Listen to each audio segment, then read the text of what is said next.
It's chapter review time, folks. Chapter 11 review for geometry. We are going to go through each problem in the chapter review from the back of the chapter in your book, and I'll guide you step by step how to do each one. You can watch the ones you need to. If you don't need help on one, you don't have to watch that one. So totally up to you how you want to use this. Just use it how you see fit. But in exercises 1 through 4, you are given the number of sides of a regular polygon. Find the measure of each interior angle and each exterior angle. So this is important that it's a regular polygon. That means all sides and all angles have to be the same. We know that it's supposed to be n minus 2 times 180 is the total number excuse me, and then for each individual angle in a regular polygon you would just divide both, or you would divide that n minus 2 times 180, divide that by the number of sides you have. So let's write that formula down. We got n minus 2 times 180 over n. This is the measure of each interior angle of a regular polygon, and for number 1 we replace n with 9 because we're using a 9-sided shape. So we have this times 180, that divided by 9 from there, and so we're going to get 7 times 180 over 9. Let's get out the calculator from there. We're going to be using that. It looks like a fair amount with this problem here. So 7 will be 1260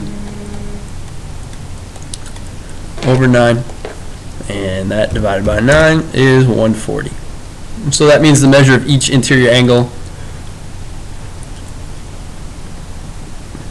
is 140 degrees. So let's put that next to that. I'll just write that there. That's the interior ones. For the exterior angles, remember to find that. It's simply a matter of taking 360 and dividing it by n. So for a 9-sided polygon, why don't I write that? For this first one, I'll write the general formula, and then I'm just going to plug in the numbers with the rest of them from here. So 360 divided by 9 ends up being 40 degrees. And that should make sense too, because 140 and 40, if you were to draw a nonagon, I'll do my best here. I don't know if it's my absolute best, but I'm gonna give it a shot here. 1, 2, 3, 4, 5, 6, 7, 8, 9. Okay, that's not all that good, but pretend this is a regular nonagon. That means this angle right here is 140 degrees, and that means this exterior angle right here is 40 degrees.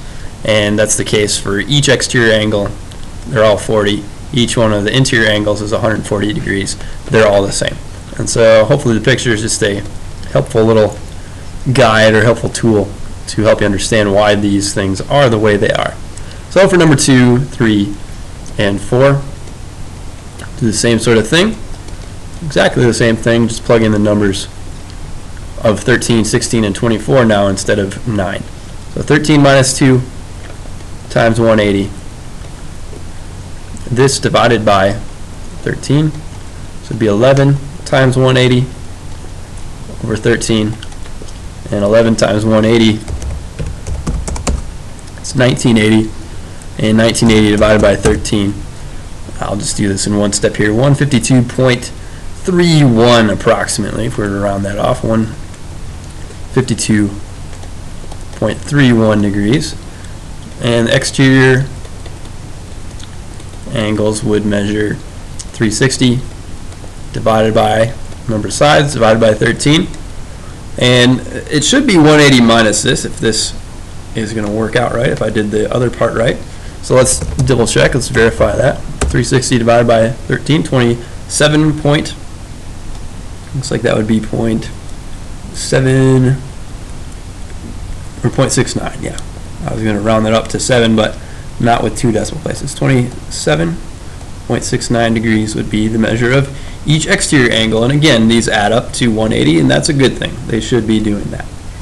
Number 3, same idea, same approach, same formulas, just plugging in 16 now. So 16 minus 2 times 180 over 16 for the exterior angles, we're going to be taking 360 and dividing it by 16. And I'm going to put, I'll do number 4 over here, do the interior like that. But let's figure out what this is first. So I've got 14 times 180 over 16. I'll type that in onto a calculator here. 14 times 180 is 2520 divided by 16, 157.5. And then this should be, it looks like 22.5 then, since they better add to 180. So 360 divided by 16, let's just double check that. Sure is. 22.5 is each exterior angle. And then finally for the interior angles, if you have 24 as the number of sides, you've got 24 minus 2 times 180 on the top divided by 24 on the bottom. That would be 22 times 180 over 24. And 22 times 180 is 3960. Divide that by 24, and you've got 165 degrees. And so this is 165. And that's got me thinking the exterior ones should be 15 degrees. So I will double check that. 360 divided by 24. And sure is. It is 15 degrees right there.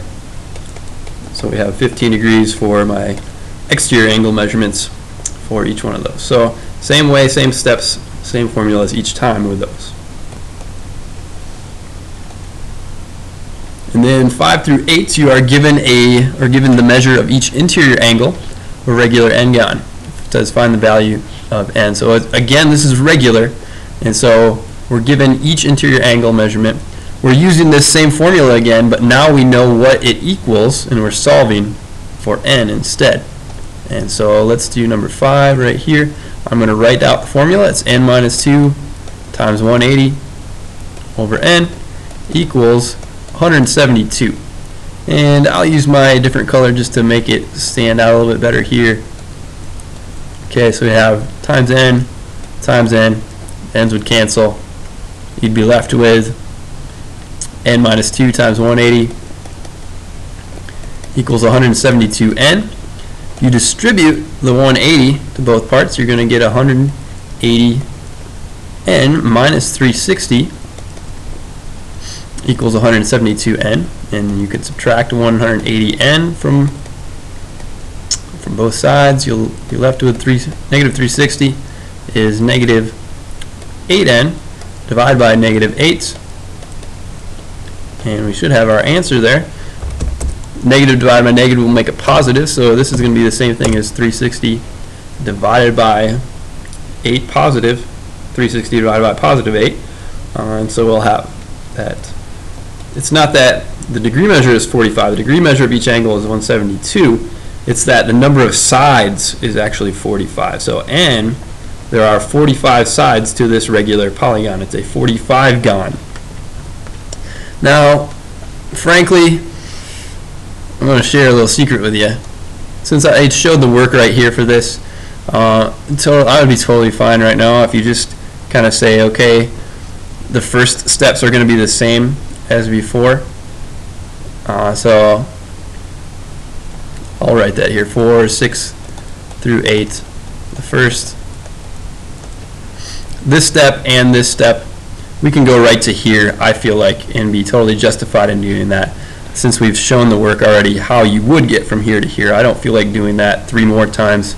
I feel that's a little redundant and unnecessary. So for 6 through 8, the first 2 steps are the same as in number 5. So I'm just going to show you, I'm going to assume that we started off with the same formula, and instead we plugged in 135 instead of 172.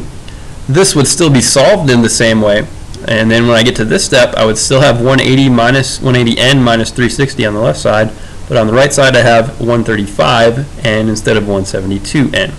And so this would look like this, with 135n instead. So we'd subtract 180n again, and then divide by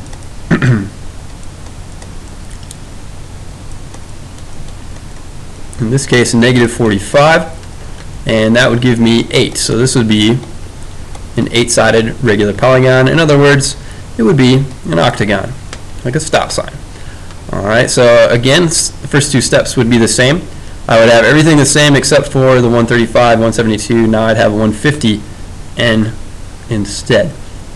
So I'm going to write that down as my first step. It's actually my third step, but the other steps are the same, so I can feel justified in skipping right to this step since I wrote this up here.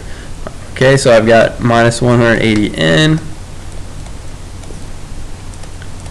gives me negative 30n, and if I divide both sides by negative 30, that leaves me with n being equal to, that would be 12, because 300 divided by 30 would be 10, and then you've got two more sets of 30, two more 30s in 60. Okay, and so that's number 6 and 7. Number 8, again, exactly the same idea except 170 instead of 172 right there. So we would have 180n minus 360 equals 170n now. Subtract 180n, divide by negative 10, and you got 36 equals n. So kind of redundant, same idea, same concept over and over again, but hopefully you've really got it down at this point now. So how you would do something like that, exactly like you see here. I left out, again, I want to reiterate this, I left out these first two steps here, here, and here. You would still be doing those steps to get these, but since it's exactly the same, I felt like doing it once was enough. Let's move on to numbers 9 and 10 then at this point. Equilateral triangle has 12 centimeter sides. Find the area of the triangle, and then this one has a height of 6 inches. Find the area of the triangle. So number 9 looks a little easier to me than number 10 because we have this area formula for a triangle, for an equilateral triangle. The shortcut formula was s squared times radical 3 over 4. If we know the side length, then we can just plug it in right into here and find what the area is. And in this case, we have the side length. It has 12 centimeter sides. And so we just plug that right in. And we're going to have 12 squared times radical 3 over 4. That's the same thing as 144 times radical 3 over 4. 144 divided by 4 is 36. So we have 36 radical 3. This would be centimeters squared. So that is an exact answer, an approximate answer to that. If you type that into a calculator, you'd end up getting 62.4 centimeters squared to the nearest tenth. It doesn't say or specify where to round it to, so I'm going to say that's okay. With number 10, we have to be a little more careful. We have to give this one some more thought. It says it has a height of 6 inches. That's not the side length. It's not the same as the side length. So I'm going to draw an equilateral triangle. I actually use a triangle tool for this. It'll probably work a little better. There we go. That looks pretty equilateral to me right there. And it says the height, which would be this part, something like this would be the height. That height, it says, is 6 inches. And we know some stuff about equilateral triangles. We know they are 30, 60, 90 triangles right here and right here because it's 60 degrees, 60 degrees, and 60 degrees, and we're cutting this in half. So we have a 30, 60, 90 triangle. That's 30, 60, and 90 right there. We know the height is 6 inches, so I'll label that right there. So if I knew the side length, I could use this formula, or I could use the idea that this is something else we learned in this chapter, that the area of any regular polygon is 1/2 times the apothem times the perimeter, or equivalently it's 1/2 times the apothem times the number of sides times the side length. So we can think of it like that too. So we got all that stuff going on.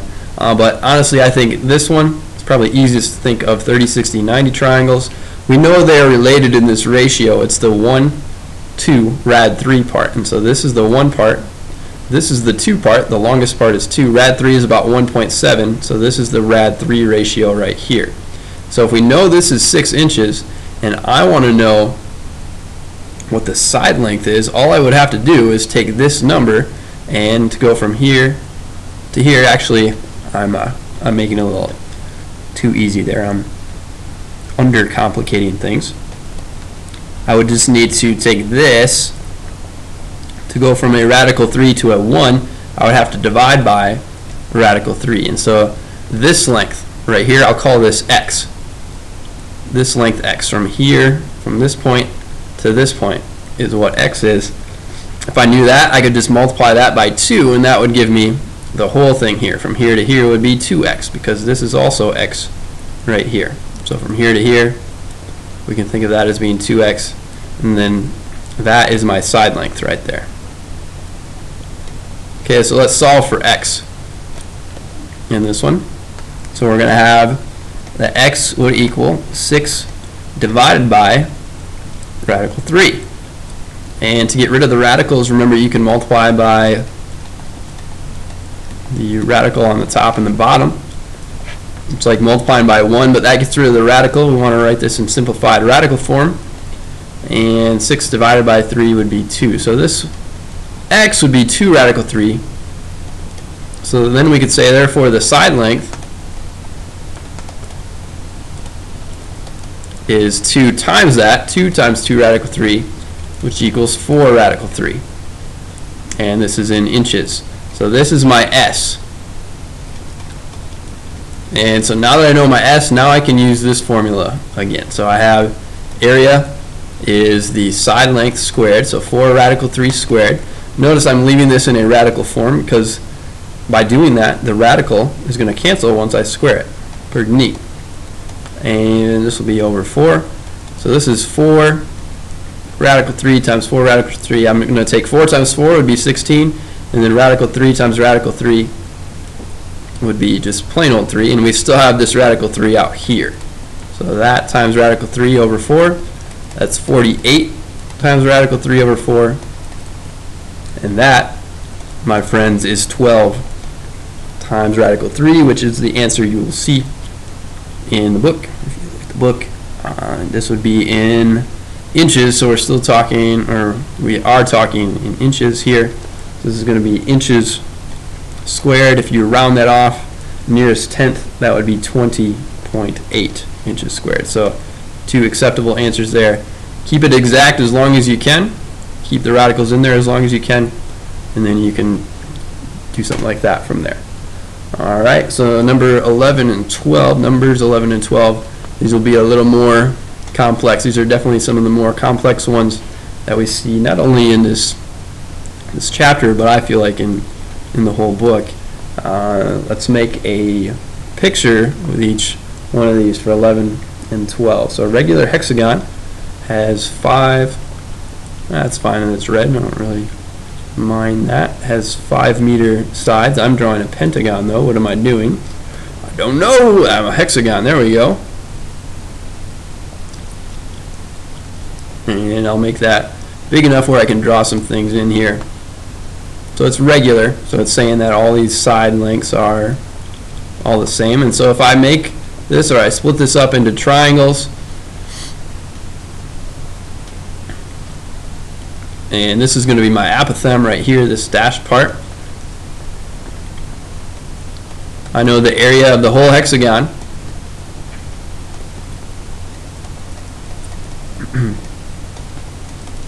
is going to equal the area of a single triangle. This would be my side length here, and it says it has 5 meter sides, so that's nice. That makes it a little easier that I actually know the side length.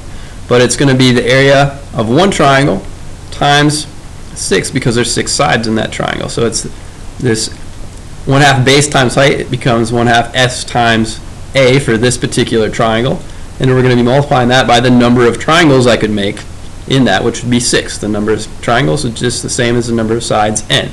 And so this becomes 1/2. I know what the side length is. I am told it has 5 meter sides, and so that's what s is. S equals 5 meters. and so I can plug in 5, but then I don't know what the apothem is. But it is a hexagon, so there's a nice little shortcut with this. I'm going to take this picture here, and I'm going to draw that triangle again down here, just a little bit bigger. The nice thing about hexagons is we actually know that each angle here is going to be 60 degrees. Because we know the whole thing, it would be 360, and the central angle would measure 60, because 360 divided by 6 equals 60 degrees. So that's this whole angle right here, is the whole thing. If that's 60, and this is a hexagon, I know each one of these would be 120. I could do my n minus 2 times 180 and divide that by 6. So I know that this angle right here would be 6 minus 2 times 180. I'm kind of doing a little more than I really feel like I need to here, but just to hopefully explain it as well as I can. That's this angle right there, that little guy right there. This would be 4 times 180, excuse me, 4 times 180 over 6, which would be 720 over 6. That would be 120 degrees right there. So if it's 120 degrees right here, here, we're splitting it up, it's going to be 60 all the way around. So 60 degrees, 60 degrees. This one would be 30 degrees right here and 30 degrees right there. The whole thing's 60. So we have a 30, 60, 90 triangle. We know that the whole side length is 5 from here to here is 5 meters, which would mean that each one of these is going to be 2.5 here and here. And so we have this 2.5 right here. We know they're related in this ratio. It's the 1 to rad 3 ratio. What we want to know is the apothem. So we want to take this value and multiply it by rad 3. So we're going to take 2.5 times rad 3 to get the apothem. So the apothem equals 2.5 times rad 3, or you can just write that as 2.5 rad 3, like that. And so I'm going to plug that in right here, 2.5 times rad 3, and I know my n, my number of sides, is 6. Okay, from here, then I can work this out, multiply some things together. Let's see what I've got. So on the bottom, you can think of this as being over 1, this is being over 1, and this is being over 1. And so you've got 1 times 1 times 1 times 2 on the bottom, just a 2.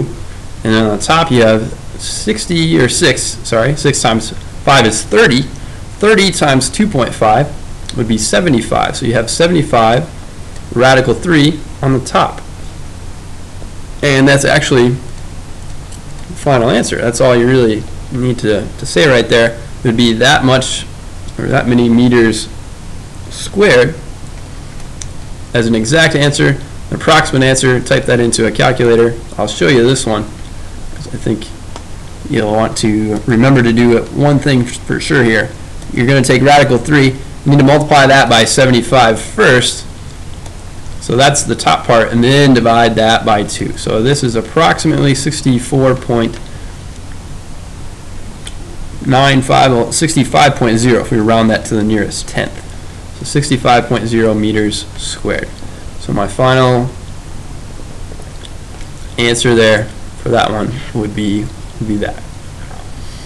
Okay, number 12, a regular decagon. This is 10 sides, like a decade or a decathlon, 10 events, 10 years.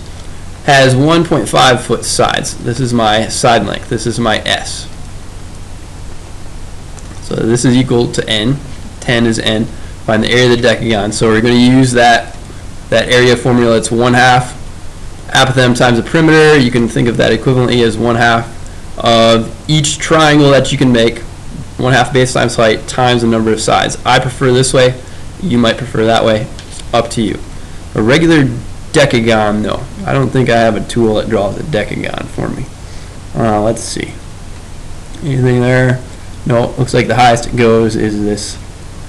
Oh, what's that? I don't know. Octagon, sorry. Nope. 12-point decorated rectangle. Nope, I don't have anything there. So I'm going to have to draw my best decagon, but I definitely want to draw a picture to help figure this out in this one. Let's see, 1, 2, 3, 4, 5, and I just kind of need to copy that down here. I actually worked on a house one time. I used to do some construction during my summers after I got done with high school, and we were building a house with a part of the window was in the shape of a decagon. It was kind of cool. It was facing Lake Michigan and gave this wonderful panoramic view of the lake. But back to the question at hand here.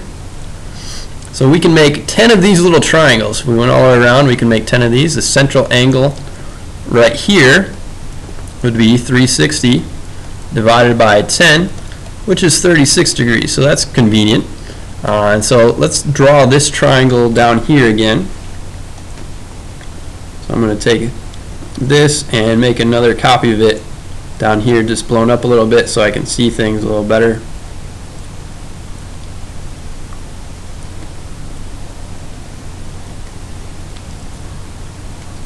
And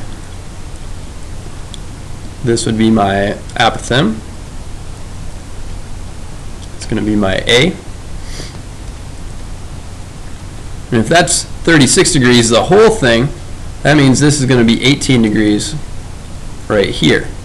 And we're just taking this, dividing it by 2 to get that part. So this is 18, and that would also be 18 degrees here. The whole thing is 36. This is 90.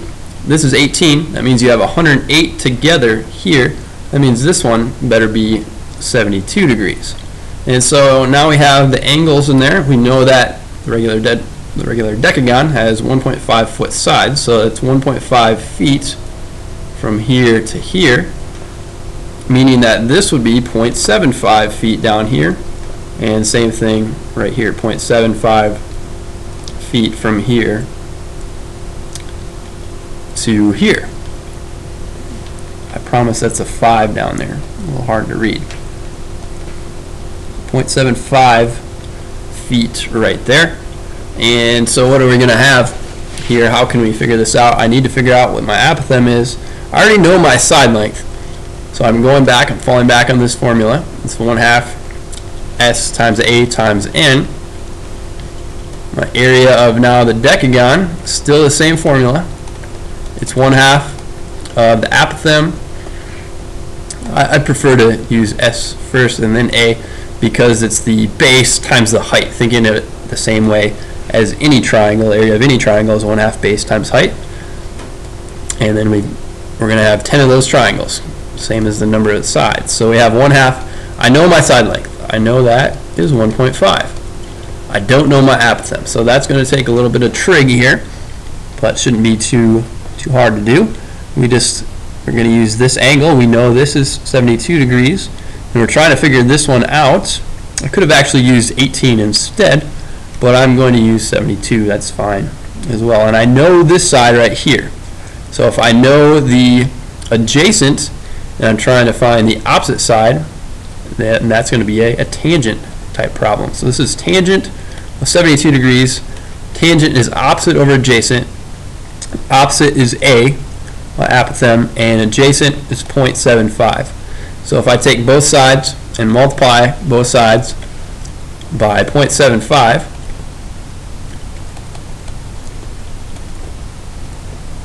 and that should give me my answer. So this would cancel out with this in terms of what I need for the apothem, at least, not my final answer. This is going to be approximately, let's put this into the calculator. We've got 72, taking the tangent of 72, gives me about that, times 0.75. Gives me 2.3083. I'm going to use 4 decimal places for right now to keep this answer as good as I can, or keep it better longer, I guess you could say. So this is my apothem. Very important piece of information right there. I could even write it in just like that, right into here. That would even give me a better answer yet. So why don't I do that? So 0.75 times the tangent of 72 degrees, that's the exact value for the apothem. And this times the number of sides would be times 10. And so if I put this all into a calculator, I've already got this part, this 0.75 times tangent of 72, that's right here. So I'm going to leave that right here, and I'm just going to take that times 10 times 1.5 times 0.5, which is the same as 1/2. So I multiply all that together and end up getting that the approximate answer is 17.3, and this is in terms of feet, so this is in feet squared. Now if you look in your book, you may see that it gives you, at least my book has 45 divided by 8, tangent of 18. They used this number right here instead of 72, but that would just flip-flop the opposite and adjacent, so you get the same value in the end. So I think this is totally sufficient right here for what we need to do for this one. But again, tougher problems. You may want to go back and review this. Hopefully, I feel like I did a pretty good job explaining it there, but it is a tougher thing to grasp. It brings together a lot of things we've learned and puts them all together in one problem. So a little bit easier, quicker problems here, I would imagine, for 13, 14, and 15 though. So let's take a look. 13, if the ratio of the perimeters of two rectangles is 3 to 5, then the ratio of their areas is, well, that was coming from lesson 11.3. We know that the ratio of the perimeters is the same as the ratio of the sides. This would be A to B, and if it's the areas, it should be A squared to B squared. So is that the case? Did I square 3 and did I square 5 and get that? Sure looks like it.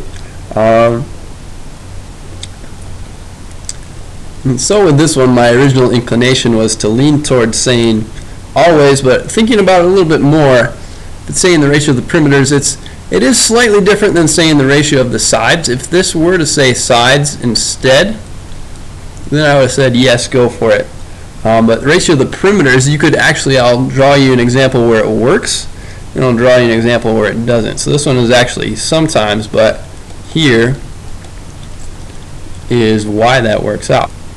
And I'm actually going to draw the pictures first, and then from there explain why, because I may have to do a little bit of fidgeting with the numbers here to make it work like I want it to. Okay, so that's a lot that just popped up there for you, but let me explain here. You don't have to write this stuff down. I'm just showing you why the answer is what it is, not just giving you this pie in the sky fluffy explanation. Oh, it's just sometimes you just have to think of it like that. No, here's why. So if you had similar rectangles in this ratio of 3 to 5, this would definitely work. If it was similar, it's always going to work. The rectangles are similar. But it never says that the rectangles have to be similar in here. It never specifies that. It doesn't say that they're regular types of quadrilaterals, which would actually be squares. It doesn't say anything like that. So these rectangles don't have to be in the same basic shape of a rectangle as the other one. So you'll notice this one's a lot longer and skinnier. The perimeter is 9, but the area of this would be base times height, which would be 0.5 times 4, which would be 2. And then over here, the perimeter, you add them all up, you get 15, but the area is going to be 2.5 times 5, which is 12.5, meaning the ratio of the perimeters would be 9 to 15, which would reduce down to 3 over 5, just like you have here, 3 over 5, but the ratio of the areas would be 2 to 12.5, which I could multiply both parts by 2, that's what I did here and here, to get rid of that decimal. That would be the same as 4 over 25. Notice this is not 3 squared over 5 squared. It's not the same as 9 over 25. So if they're not similar rectangles, this is not going to hold. If they are similar, it is going to hold. So I think a kind of a tricky question. It's a bit of a clarification on what I had said in the 11.3 notes, clarifying why there's actually a difference between the sides, ratio of the sides and perimeters, if the shapes are not assumed to be similar to begin with. So you kind of have to assume that they're similar to be able to use this in terms of the ratios, or in terms of the ratios of the perimeters, comparing in this a squared b squared way, the ratios of the area. So you have to assume they are similar. And let me clarify that one more time. You have to assume that they're similar to be able to say that the ratios of their perimeters or their sides would imply that it's a squared, a to b goes to a squared to b squared in terms of that ratio going to this ratio. I feel like I'm just getting worse at explaining it as I go, so maybe I'll give it one more shot here. Ratio of the sides or perimeters to rectangles. If they're similar, then you can go a to b would go to the area ratio a squared to b squared. If they're not similar, you cannot make that assumption. It might work just like it would work here. If it's similar, it works, but it might not work. If they're not similar, it's not going to work. Number 14, two parallelograms are, well, you could have two parallelograms that have that same basic shape, like this and this. These look like they'd be similar, so I'd say it's possible, but does it have to be that way? Well, if I drew a parallelogram that was really long and skinny like this one, and then I drew a parallelogram that was a rhombus, are those going to be similar? Is one just a scaled down or scaled up version of the other? No, so this is an example of where it does work, and then a counterexample of where it doesn't work. If you can do one of each, then you have a sometimes situation. So this one also is sometimes. You don't have to draw the pictures there, but that's the thought process on that one. And then here it says two regular dodecagons.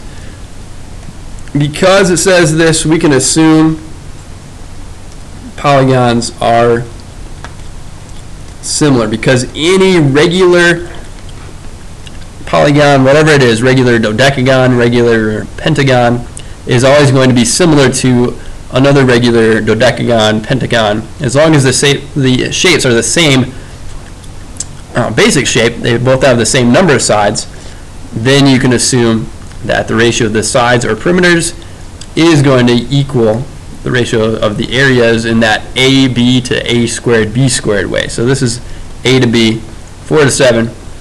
Is this A squared to B squared? Is that 4 squared to 7 squared? It sure is. So this one is an always. We can assume this one's always because they were similar. This one we couldn't assume always because they were not necessarily similar. Maybe they are, maybe they aren't. But this one they are similar because they're regular. We can say that. Okay, moving on to 16 and 17 now. Now it says these are similar, these triangles here. So the mini triangle, the medium one, and the larger one. Find the ratio of the perimeters and of the areas of CDE, that's the mini one, the tiny one there, and BDF, so the medium one. And so we're doing that of this to this. We're going to do this one first and then this one second, because that's the order they list them in. And so the ratio of the perimeters, since they're similar, it should be the same, or it is going to be the same as the ratio of the side lengths. And so this one is 3 for the small one, CDE. And the large one, the matching up side, DE, would match up with DF in this medium triangle right here. So that would be 3 plus 6, or in other words, 3 over 9, which would be 1 over 3. So you could write it like that, or you could write it like this. So either way would be acceptable right there. And then ratio of the areas.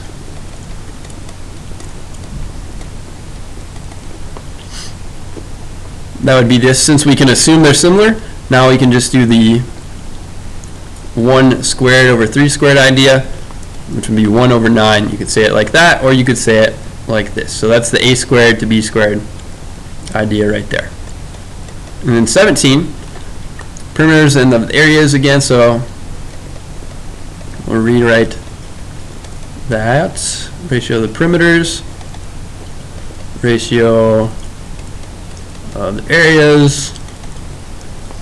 We'll have to figure this one out first. Now it's ADG, that's the big one, and then BDF, that's the medium one. And so the big one, this side here, DG, second and third letter matches up with the second and third letter here, DF, with that one, 3 plus 6. So this one would be 6 plus 6 plus 3 on the top. On the bottom, you just have 6 plus 3.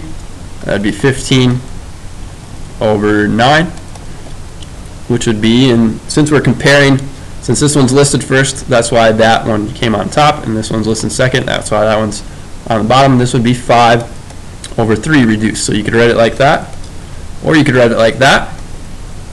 And then ratio of the areas, we just take those values and square them. So it's 25 over 9, written like that, or 25 to 9, written in that way. And so that'll do it for 17. Moving on to 18, 19, and 20. Now looking at lesson 11.4, it says find the circumference of circle P and the length of arc AB. So I feel like should be enough room to do that here if I split it up kind of like that. Excuse me. And so circumference, you can either think of as pi times diameter. I may or may not have gone over that. I can't remember at this point. But it's also the same thing as 2 pi r, 2 pi times the radius. That's usually the one that people remember, but it's the same thing as pi times diameter. So you could think of this as 4 centimeters right there for the radius. So you could plug in 2 times pi times 4. Why is it the same thing as pi, or why is it the same thing as pi times diameter? Well, 2r is the same thing as diameter, d. And so 2 times radius is the same thing. And so you could think of it either way, but I'm going to use 2 pi r because that's probably what most of us are most familiar with. And so this would be 8 pi, and that'd be it for the circumference. If you were to round that off, which it may want you to do, does it ask us to do that here? No. So I'll give you both answers. So 8 times pi, 8 pi is not that. I guess I thought I could just type it right next to it. Okay, so 25.1, if we're going to go to 1 decimal place, which I say that'll be good for right now. So exact answer right there, approximate answer underneath it. And so that's the circumference of circle P, and now the length of arc AB, that's going to equal the portion that you're talking about of the whole circle times the whole circumference. We know the whole circumference is 8 pi, and so we're talking about this 35 over 360 portion of that circle.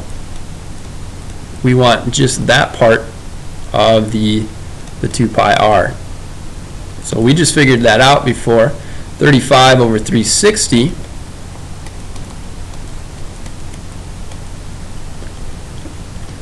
let's write it like this, 35 over 360 times 2 pi r we know is 8 pi. So we already figured that out, no reason to do the numbers on that again.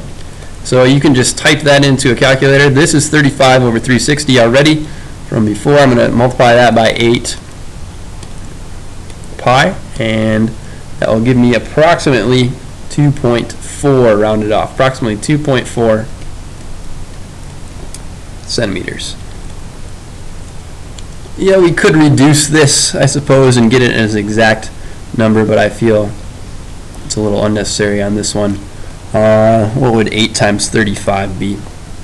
8 times 35, that'd be 280. So 280 over 360. So if you wanted to, you could write this as 280 pi over 360, which you could reduce. You could get rid of the zeros. You'd have 28 pi over 36.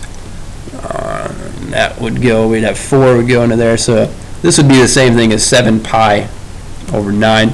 Let's just verify that quick second. 7 times pi divided by 9, and yep, you'd have the same thing there. So if you wanted to, this would be an exact answer right there, and that would approximate to that. So a simplified form of an exact answer. A couple different ways to do that one. Number 19, we've got the radius is given to us here, so I'm just going to use 2 pi r without talking about the pi d on this one. So type in or plug in 7.6. That would be 15.2 pi. And that is approximately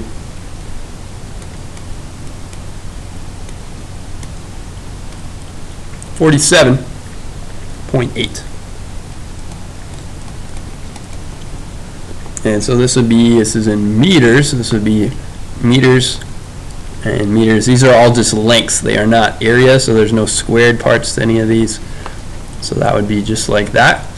And now AB, this would be the 162 portion of that. So the length of AB, length of arc AB is going to equal, we would take the 162, divide it by 360, and multiply that by the 2 pi r part, which we already calculated as 15.2 pi. I'm going to use 15.2 pi because that's the exact number that will give me a better approximate answer here.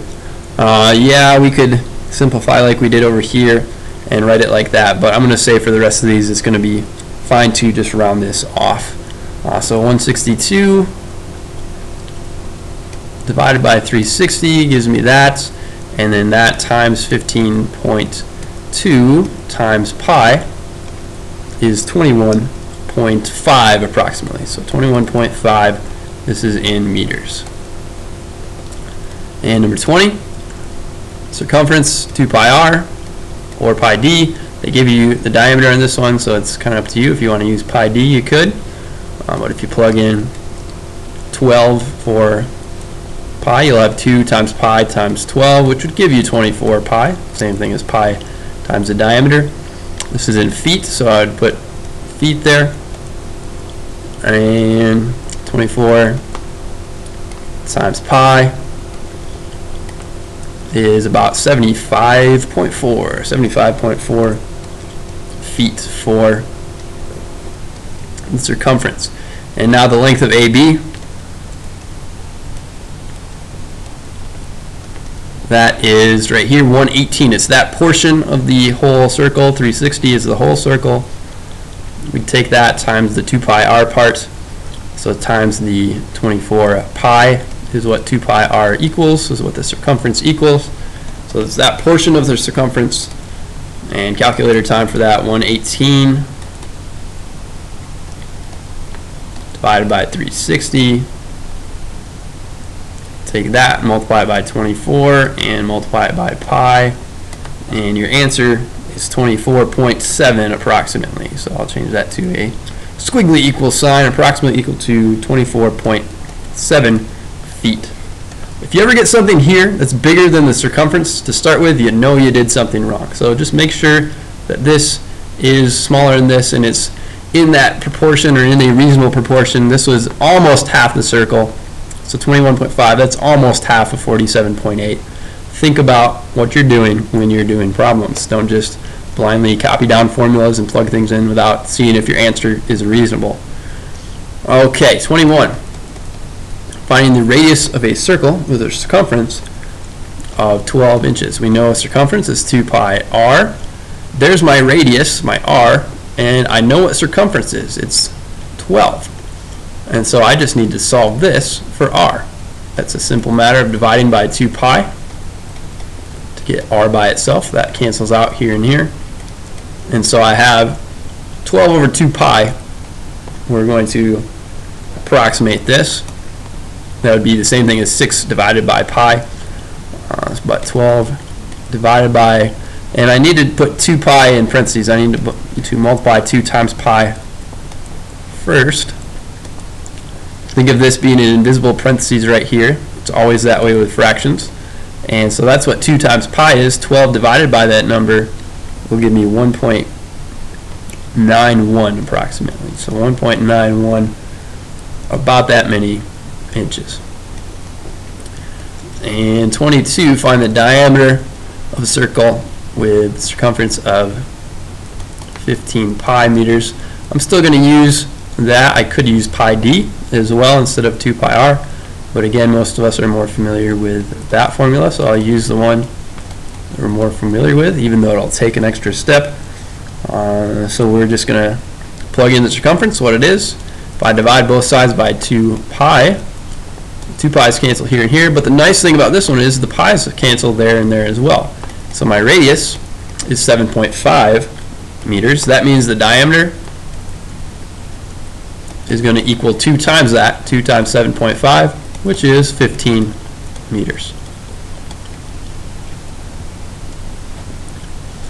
Okay, 23, 24, 25, and 26. We're trying to find the area of that shaded portion of that shaded region.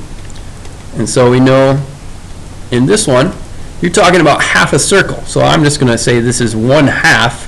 It's 180 over 360. Yes, 180 degrees out of 360, which is the same thing though as 1/2. So it's a semicircle. It's 1/2 of the normal formula for a circle. So 1/2 pi r squared. I think I should be able to fit all these in like this. So I'll just make some lines here. So that would mean you'd have 1/2 times pi times the radius would be 10 inches. We've got 10 and 10 if the whole diameter is 20. This would be 1/2 times pi times 100. Half of 100 is 50, so an exact answer would be 50 pi inches squared. It's an area, so inches squared would be the appropriate way to say that. That's approximately 157.1. If you type that into a calculator, you have that many inches squared. So exact answer on top, approximate answer on the bottom. If it asks you which way to put that, then give the way that is requested.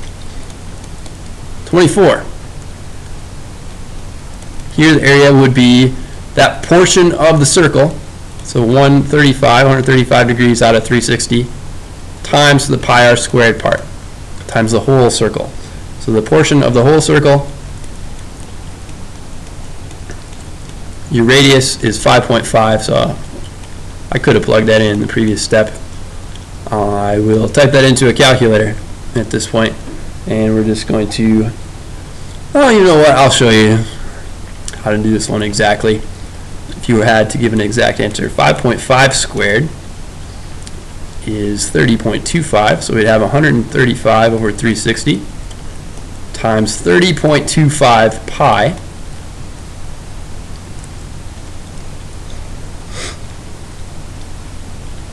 And so I shouldn't be putting approximately equal to signs. This is still an exact answer.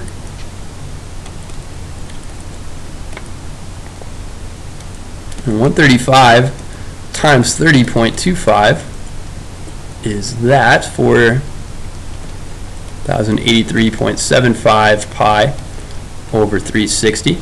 You can think of this as being over 1, so that would help you get that. And then if I wanted to get rid of this decimal, I could multiply the top and the bottom by 4. I think that should work. Yep. So I could multiply this by 4 over 4. I noticed I was thinking of money. Multiplying 0.75 times 4 would give me a 3. It would get rid of the decimal for me. I could have multiplied by 100 and done it that way too, but I just saw that this was a little bit easier. So I get 16,335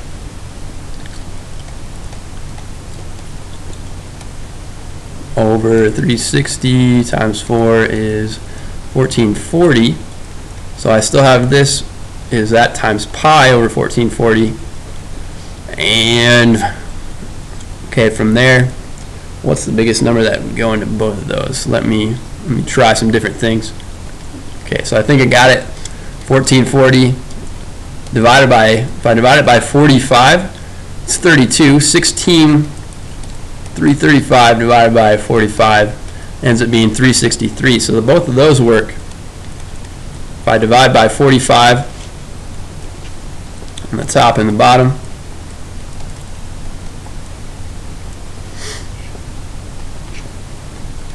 I would have that as my exact answer. Now that's a lot of work that I'm not going to force you to do on a test or something like that. I would just let you type that in and approximate that. But that's how you would get an exact value like that. If you had to, type that into a calculator though, and you're going to get 35.6 feet squared as an approximate answer. So the exact, approximate, once again, are all there for you. Number 25. Alright, so I'll find the area of the shaded region. This one we would just take the area of the big circle and subtract the area of the smaller circle. So this one would be the area of the shaded is going to equal the area of the big minus the area of the smaller one, which would be the same thing as pi times 15 squared minus pi times 8 squared. That would be 225 pi. This would be 64 pi. And 225 minus 64, that should be 161. Yeah, 161 pi.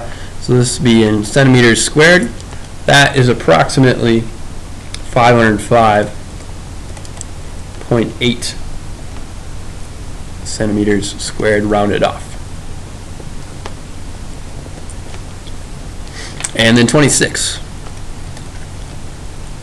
The area here of the shaded region, you've got, this time, you've got 360 is the whole thing. 60 is here. That means you have 360 minus 60 is what's left over on the top for the shaded part. So from here to here would be 360 minus 60, which would be the same thing as 300. And so why don't I just write that right away right there. Let's put 300 instead. And this times pi times r squared. R radius is 6, so I just plug that in. I could get rid of that and that. I have 30 over 36 times 36 pi. And that's kind of handy right there. That's a little trick I noticed. 36, I can put this over 1. I can cross cancel the 36's. I'd be left with 30 pi over 1. It's the same thing as 30 pi. This one would be centimeters squared as my area, and that's 94.2 approximately if you type that into a calculator. Alright, continuing, number 27. It's the area of a circle with a diameter of 28 feet. So if the diameter is 28, it means the radius is 28 over 2, which is 14. And so therefore, you could say the area is going to be pi r squared, which is pi times 14 squared, which is pi times 196 or 196 pi. That's another way to say that. And that would be in terms of feet squared. That's approximately, that's the exact answer, approximately. I'm going to go with 2 decimal places on this one, 615.75. Put that into a calculator. I just said calculator, and that's what you should get. And then what's the radius of a circle with the area of 40 square inches? So the area is pi r squared. You would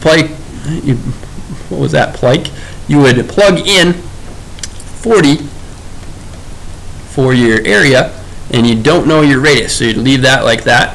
If you divide by pi, that gets you one step closer to getting the radius by itself, so you'd have 40 over pi, and then take the square root of both sides. Square roots and squares would cancel. Your radius would be exactly the square root of 40 over pi. But if you put that into a calculator, you get approximately 3.57 inches. This is not inches squared because it's a radius. The radius is just a single length. Number 29, some probability ones to end the review here. 11.6 now, last section in this chapter that we're reviewing. So probability that a point A selected randomly on Jn, which we noticed from J to N, the whole thing is 40.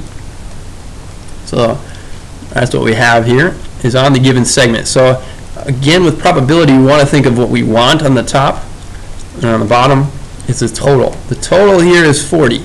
And what we want is LM. LM, what's the length of that? Well, if this is 16, this is 24, and this is drawn to scale, it looks like we can assume that. That would be 20. And so we're saying 20 to 32. That's a difference of 12. We can reduce this. We can divide both parts by 4, and we'd get 3 over 10, which is the same thing as 30%.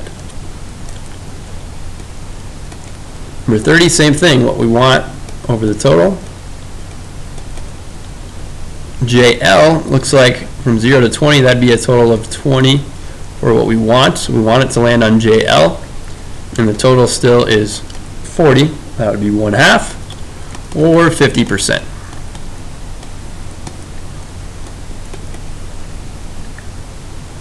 In 31, now we're saying from K to M, that's from 8 to 32.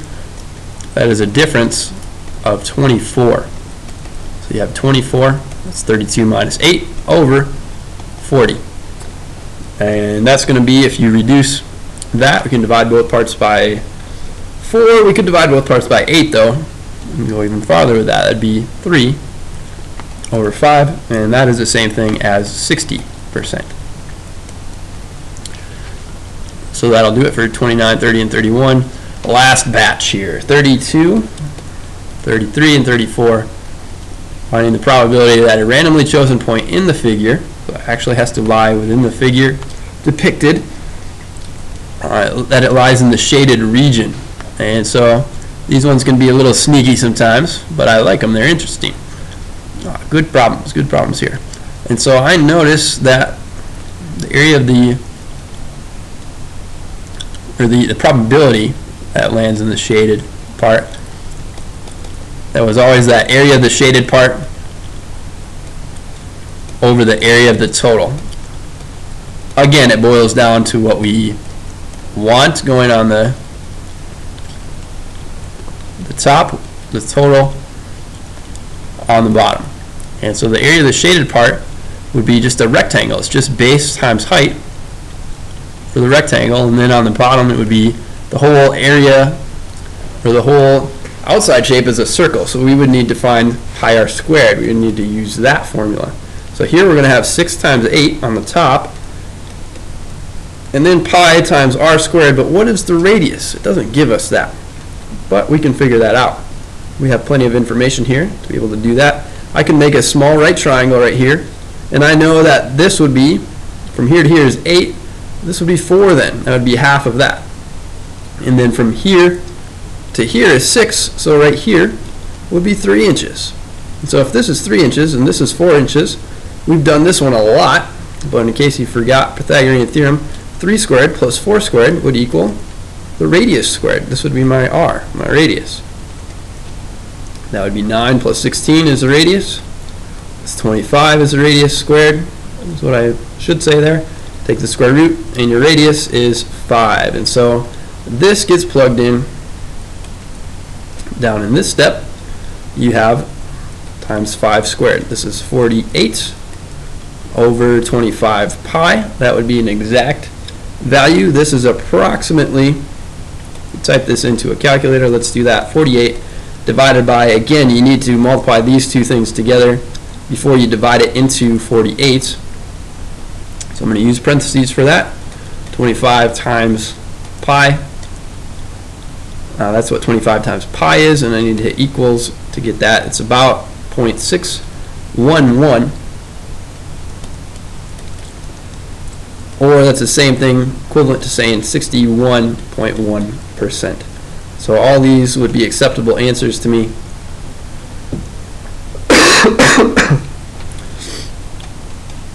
All good there. Okay, this one, you've got these 4 semicircles.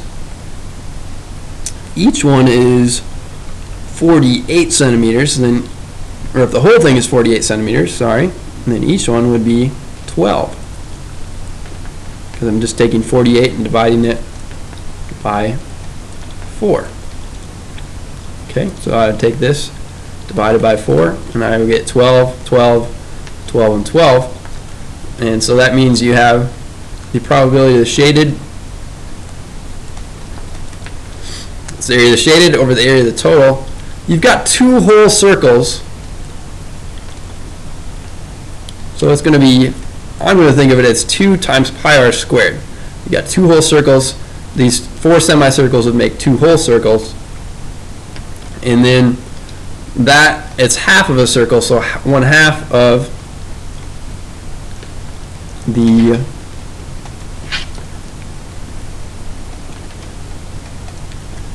I feel like I need to clarify this. Now this is for the big circle. This is going to be a different radius than for the smaller circles here. So don't think that this r and this r are the same values. I just want to make sure that is clear. So here we'd have 2 times pi times the radius for the smaller circles.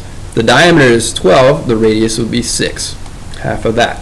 And then here, the radius of this larger semicircle would be half of 48, which would be 24. So we'd have this times 24 squared. Excuse me. This would become 2 times pi times 36. On the bottom, you'd have 1/2 times pi times, I think that's 574. 576, okay, 576. I knew that. Now I'm upset with myself. We have 72 pi over half of 576. Well, what would that be? I'm starting to lose my focus a little bit here. It's a longer one. Maybe you're taking this in pieces. I would recommend that, doing that. So this would be 288. The pi's would cancel. 72. Let's see. I noticed that if I add these digits, I get 18, and 9 goes into 18, and I know 9 goes into 72. So why don't I try that first? Divide by 8, or divide by 9. 288 divided by 9 is 32.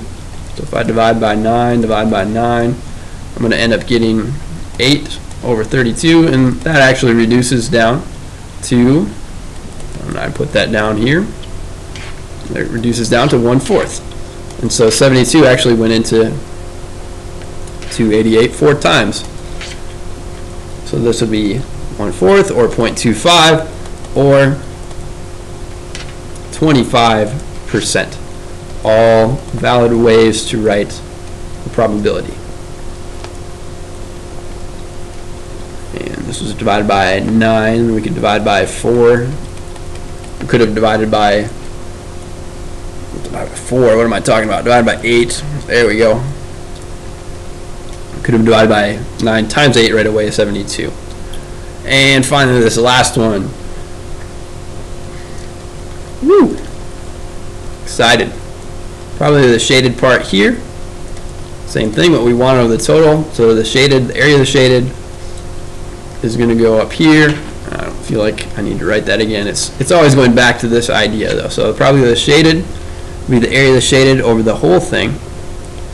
The whole thing is going to be 14 times 14. Hopefully that's pretty clear to see. That would have to be a square if these are both congruent and this one is 90 degrees. That's the only way that's going to happen. So this would be 14 squared, side squared. And let's see what we would have here. Okay, I see a little trick I can do here. Notice right here that this red triangle I'm outlining would be a 45, 45, 90 triangle. This would be 45 degrees, and this would be 45 degrees. This would be 90 degrees right here. And so that means they're in this ratio, this 1:1 rad 2 ratio. It's 1:1 here, and this is the rad 2 part. I know that this has to be 7 right here, and this has to be 7 over here, since it's 14 all the way across. So all I need to do to find this part is take this and multiply it times rad 2. Sorry, multiply by rad 2. So I know it's 7 times rad 2. So I know that each one of these sides is going to be from here to here. Each one of these sides has to be 7 rad 2. And so I've got 7 rad 2, and I'm squaring that. So 7 rad 2 squared would be the same thing as 49, 7 squared, times the square root of 2 squared would just be plain old 2. I have that over 196, and this would be 98 over 196, which would equal 1/2, or 0.50, or 50%. You could even say 0.5. An easier way to do this, that I'm kicking myself for not seeing, actually, but this is good to see this too. Notice that each mini square right here, if I look at just this yellow shaded in part, half of it is shaded, half of it's not shaded. You can do the same thing here and here. Shaded, not shaded, half and half, half and half, half and half. And so that would be another way to think of it, being just 50% of the whole big square on the outside. Okay, hopefully you found that helpful. I feel like I did pretty close to the best I could in explaining those things. I'll go back and review as necessary. Make sure you're ready for that Chapter 11 test. Okay, have a good day, everyone, and I will catch you later.